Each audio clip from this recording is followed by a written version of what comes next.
right? Doubling up. And there's a lot that I don't know. There's a lot that we don't know internally with the Memphis Grizzlies and internally with the league. We're not privy to everything that's happening in Ja Morant's life right now. We're not privy to everything that's happening behind the scenes with the Memphis Grizzlies organization.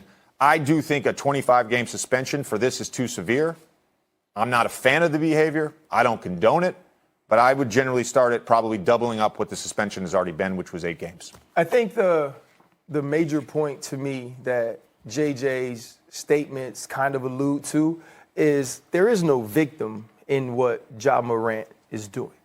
Ja Morant hasn't harmed people. Ja Morant's intent in doing these things, I agree with you, though idiotic, aren't in this sense criminal. Now, we also know, having played in the NFL and you playing in the NBA, that conduct detrimental to a team, conduct detrimental.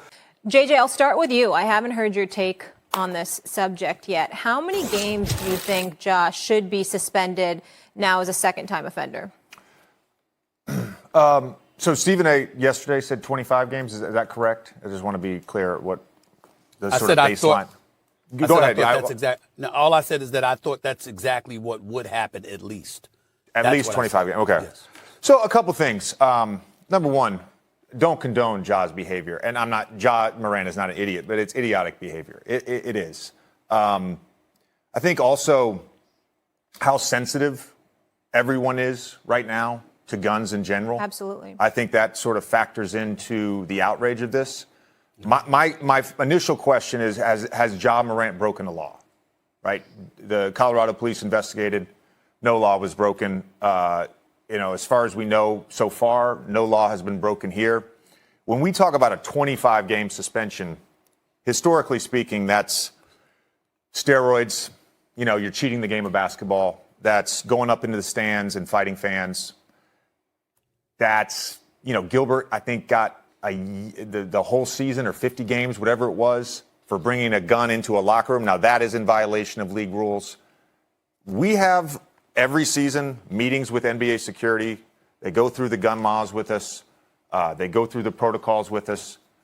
As far as I know, there's no law that's been broken.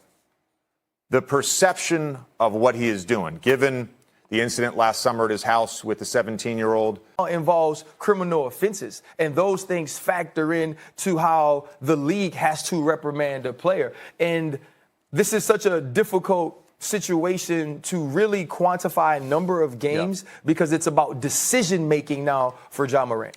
Stephen, I'll let you jump in here real quick. I just want to follow up something Ryan just said. The difficulty of quantifying games. The reason I say 16, which is double what he already. Again, I'm not privy to the information. I don't know what the league told him. I don't know what Memphis told him after the 8-game suspension. I don't know if they said, hey, this is your first strike, this is your second strike. I don't know. And so depending on what he understood the first consequence to be and what the next consequence to be, then you can start getting into this amount of games. I know you said something yesterday about the full season potentially. I don't think it ever goes that far, and I don't think our union would ever let it go that far, to be honest with you. Okay, a couple of things. Number one, there's a few things that need to be parsed here. First of all, I appreciate both of y'all positions because as former professional athletes, y'all should have that position. You're absolutely right to do so. I don't think there's anything wrong with your position. JJ, I don't have any problem with you saying that the suspension should be doubled up with 16 games. I'd be fine with that. If it were 25 games, I'd be fine with that. If you we know you're doing these things, and if you do these things at AT&T, then you're fired. Well, these people don't work for AT&T. These people don't work regular 9-to-5s. When people came out and I wouldn't say necessarily defended Ja's behavior initially. We said it was a young, stupid move. Right? We said that these are things that young people do. He should learn from it. I think when you take this next step and you understand, and now Ja understands that it's not about what's legal or illegal. It is about perception. It is about sensitivity.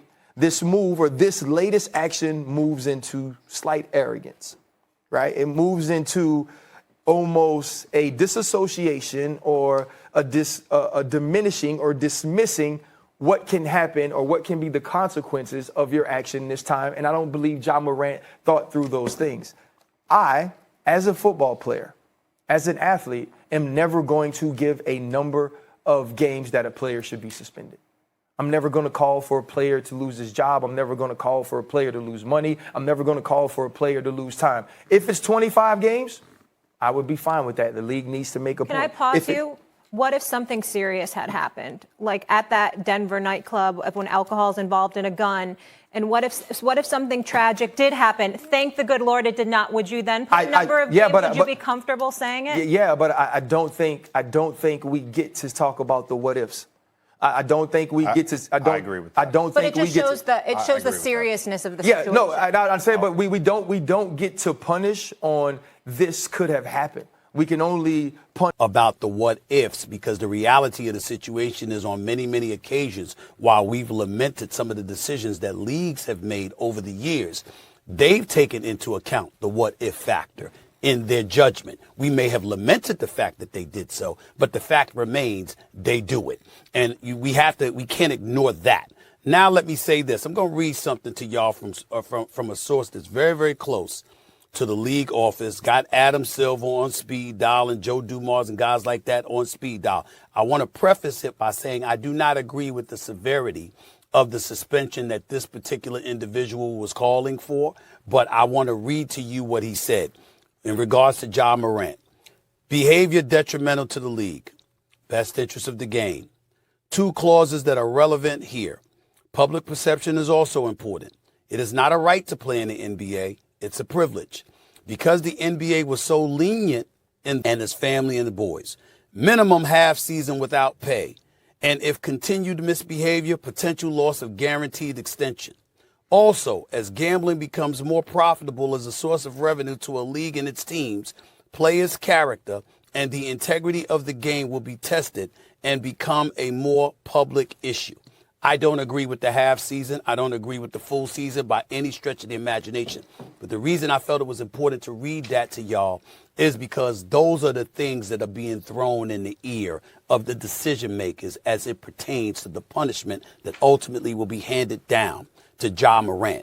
And if people are saying that and they're throwing that to the league office and proclaiming that that's what needs to transpire, one has to ask the question as to why that is. Could it be it wasn't just this latest incident? It was the suspension before, the 8 games is over $600,000 in pay. Could it be the laser incident? Stephen A, real quick, just to clarify that. A laser was pointed from a tinted vehicle. SUV. We do not know if it was a gun or not. Now, there's speculation that there was a gun, but we do not know there was a laser coming from the black SUV. Yes, it was a laser, right? And Ja Morant and the person who was with him in this latest video were both in that SUV together. And so because of that, and the NBA couldn't prove what, like you just said, whether it was a gun or not, or who had it or what have you, that incident sort of went away. Prior to that, Ja Morant allegedly playing a basketball game with a high school prospect. Him and that same individual that he was in the car with ends up knocking the dude upside his head, and then Ja Morant goes into his house and comes out with a gun. So those are 3 instances where either allegedly, or via a picture or film or whatever, we've seen or seen Ja Morant involved with a storyline. So my point is, what it really, really comes down to with Ja Morant is, when you sat in that office of Adam Silver, I'm pretty sure Adam Silver said, this kind of stuff can't happen again. I'm pretty sure Adam Silver said you got a 5-year, $231 million contract that's scheduled to kick in this upcoming, next season. And you got Nike. You're replacing Kyrie Irving. They got the signature shoe. That's been stalled for a moment. You got the Powerade deal. They're doing a business with an athlete for the first time in like the last 5 years. I'm pretty sure all of those things were highlighted, and they said, let's not let this happen again. It's safe to assume at least that much was said. And the fact that something like that did happen again is where people start talking about the punishment. And that's the bottom line. But that's the part I agree with. And that's what I said before me not giving a number is me not understanding all of the details that go. 25? I can deal with 25. Happened with the Indiana Pacers traveling party earlier this season. And then following up with there should be a suspension. Given that he already served 8 games.